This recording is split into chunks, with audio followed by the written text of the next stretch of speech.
Hello, dear friends. This is Grandma Jeannie. Welcome back to my workshop. I'm rehabbing another dollhouse. For the first time ever, I want to share with you this has not gone well. This has been a case of one step forward and two steps back. It's just not gone very well at all. So let me tell you the story about this house. First of all, it's this house back here. We'll be taking more of a look at it in a minute. It's a 4-room Marx ranch house, which is a nice desirable house because it's not overly big, and it has an awning on over the patio, which is kind of rare. I bought this house maybe a year ago at our local antique mall. I'm going to put a picture in here of what it looked like when I got it.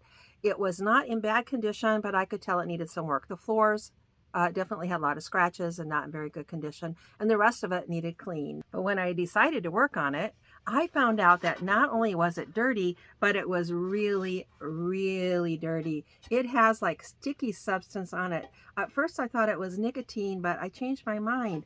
I think at some point this might have been sprayed with something and maybe oversprayed in areas, and then dirt has gathered on there. This is almost like a very sticky grease or oil. So I worked and worked and worked to clean the floor of that house. The other thing I want to share with you is that although I meticulously videotaped everything I did to share the steps with you later, somehow in my senioritis years, I don't know what to tell you, I deleted all that footage. So I cannot go back and show you everything that I did. But I can catch you up and tell you what went wrong, and then I'll show you what we're going to do to fix it. So after I cleaned and cleaned and cleaned, I came to the realization that this house was just a mess. However, I had another house just like it that had some pretty good pieces to it. So I decided to take the best part of both houses and put them together and make one excellent house. The floor, however, of my other house, let me show you it. It looks like this. Some of the rooms have some rust. Some of the rooms weren't too bad. But this patio over here had been severely dented, and I have already straightened it out, but you can see that it had been severely dented.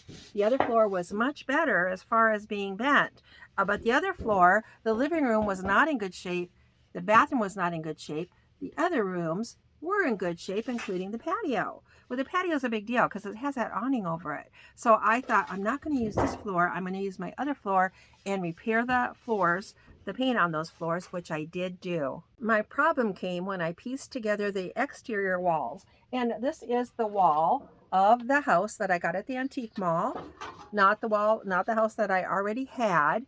And it was not in bad shape. It had some of that staining on here, that sticky stuff, which I don't recall if I cleaned that off or not, but we're going to have to clean it for sure. Early on, I decided I was not going to use these walls because my other ones were in a little better shape. They didn't have that staining. There's also a little bit of staining in here. So I used my other set of walls. I also want to tell you I spent hours cleaning that floor from the house I got at the antique mall, and also the other pieces of the house. I spent hours and hours cleaning, but I ended up using my roof from my other house, so I didn't have to deal with that sticky roof from the antique mall house. I used the best pieces of both, and I cleaned everything up to make it as good as I could, and I repainted that living room floor and the bathroom floor. All the floors got a little bit of touch-up if they needed it. After I did the floors, repainted them, and clear coated them so they look really, really good, I went to assemble this house. And I'm going to show you, this is where I ran into trouble. So here I've got this awning, which had to be inserted first. I remember that from when I took it apart. And here is the wall. This is the wall that was on my other house, and I thought, what's a little better shape? I'm going to use that. Well, when I went to put this on here, there's no slots in this wall to attach that awning to. And I was like, what the heck? I know there was slots there. Let me go back and look at my video and see what it looked like when I took it apart.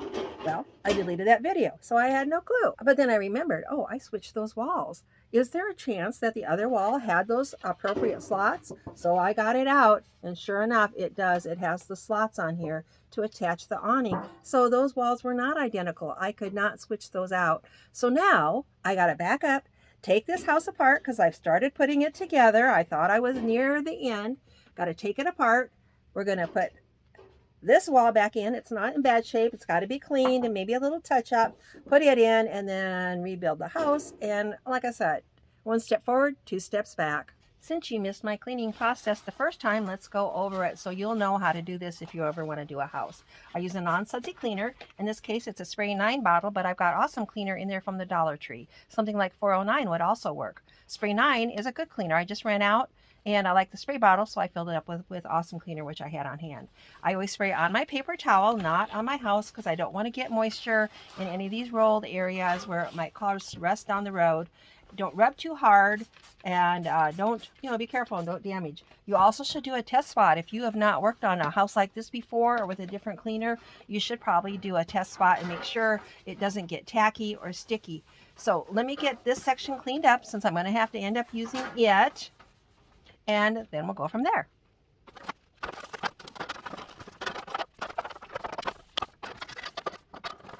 As I cleaned it, I made note of the areas that I want to touch up.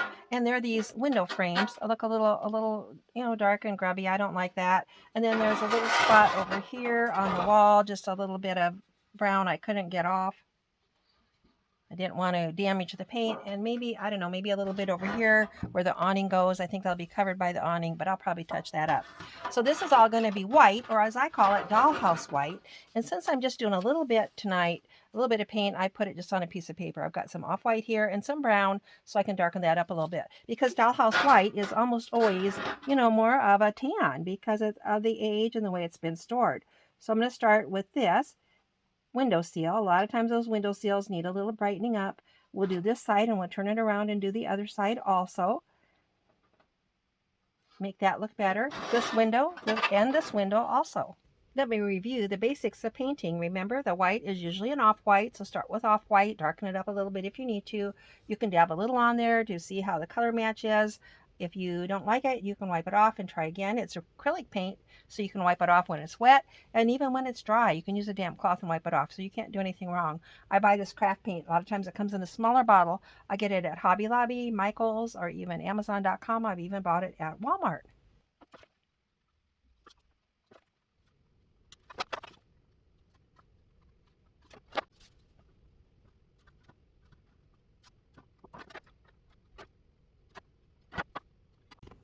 And just for comparison, this is the floor that I've rehabbed, and this is the one I have not rehabbed.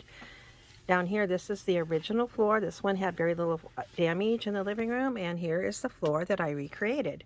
Then over here, you can see this kitchen here needs done, but that one is already done. And here, same patio here has not been done, but the one up there has. So you can see that top one is not only done and looks great, but it is a pretty good match for the original colors. I have one more thing I want to do in this pretty house. Since I did so much painting, I would like to restore the shine.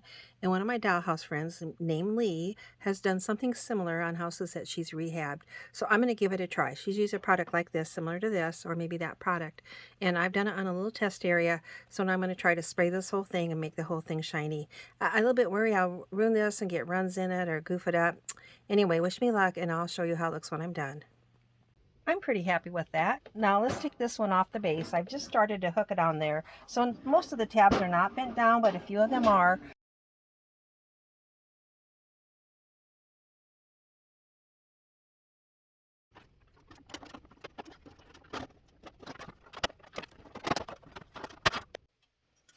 I just remembered I said to put this piece back in first because those little legs have to bend in those little holes down there.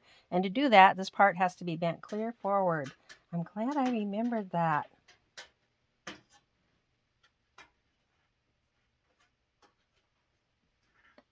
Okay, let's see if we can get this wall back on. Now the way to do this is I start at one side and get those little tabs stuck down into the slots and just work my way around.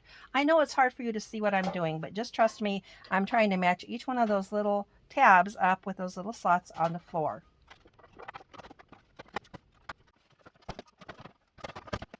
That part is done. Now, I debate with myself on whether or not I'm going to bend these tabs down, and I think I will, although I will likely sell this house, and sometimes they ship a little cheaper when they're apart. But in this case, I think this house won't be a lot bigger when it's together than it is when it's apart because of the big base and the height of the walls. So I do think I'm going to bend these tabs down all the way around, and that way it'll be nice and sturdy. I always like to give you the caution on these things so you won't make the mistakes that I've made. Be careful and don't scratch your floor, especially like in this case where I freshly have painted that and actually clear coated it. So be careful about letting your walls or walls slide over. Those tabs will scratch your floor, and a lot of times that's why they're scratched to start with. I wish you guys could have been here the night I tried to hook this awning up, and those slots were not there for it. I was pulling my hair out. I thought, have I gone crazy or what? Well, maybe I replaced that whole piece. I did. I had no idea this house came in 2 versions, that it came with without an awning and with. The one I have without the awning, I just thought the awning was lost. I didn't have an idea that there was actually 2 versions. That looks so nice, and this is the rare part of this house. You just don't always see them with the awning intact and the awning in good condition. I went ahead and bent those tabs down. Now if you notice, those tabs are green and this wall's white, and that's the way it came. But you know me, I got my paint out. I'm going to paint those little tabs white so they'll blend in a little better. All right, this is the kitchen wall and this is the living room wall. Look at those cute graphics. Little tiny pictures on the wall, and in the kitchen it's got like a, I think this is like one of those pass-through windows where you're supposed to be able to pass your dishes from the kitchen out into the living room or dining area. And look at this little clock on the wall, very cute. So this is just going to take those bottom slots in the floor. There's I think one slot, nope, these will go up through the roof. So after we put this in, we'll do the roof. Here's a great tip that sometimes I forget to pass along. You might notice this wall wants to flop, flop, flop because it's not connected to the top yet. Here's my little tip. This is some blue masking tape, like painter's tape. I'm going to tape that into place. I like to use blue because that reminds me to pull it off when I'm done. Now, if you have an extra pair of hands helping you, you won't need that. But if you're doing it alone, that will be a great tip for you. After I get this put together, I will pull that tape off. I decided I should do this other smaller wall section first. This house has 2 wall sections, outside wall sections. And this is the one that it was from my house from before I got the one at the antique mall. So it's in a little better shape. It's not as faded on the outside, is why I went with this. So I'm going to put it on next. And then there's another divider wall in here. Goes right there. And then we'll do the roof.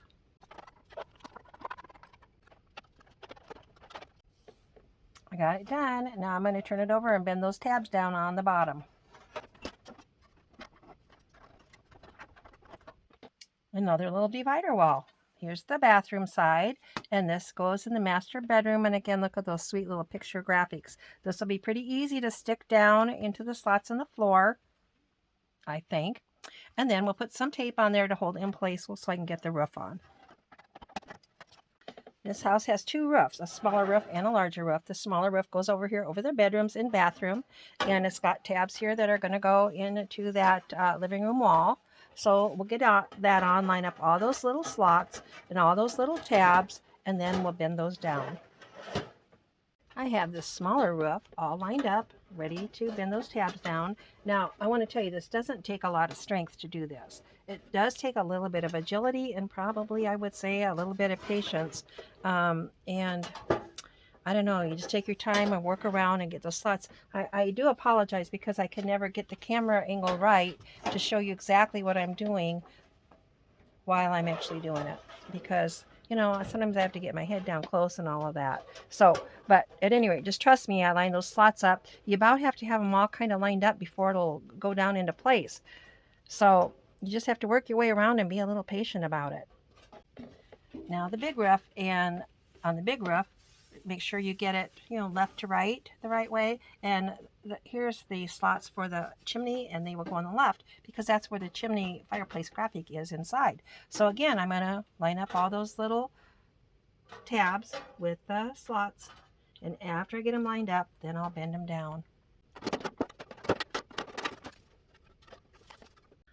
I've got it together, but one last tip. When you go to push these tabs down, if you decide to push them down, I'm using the rounded edge of, like, this is a little pair of short needle nose pliers. Use that rounded handle.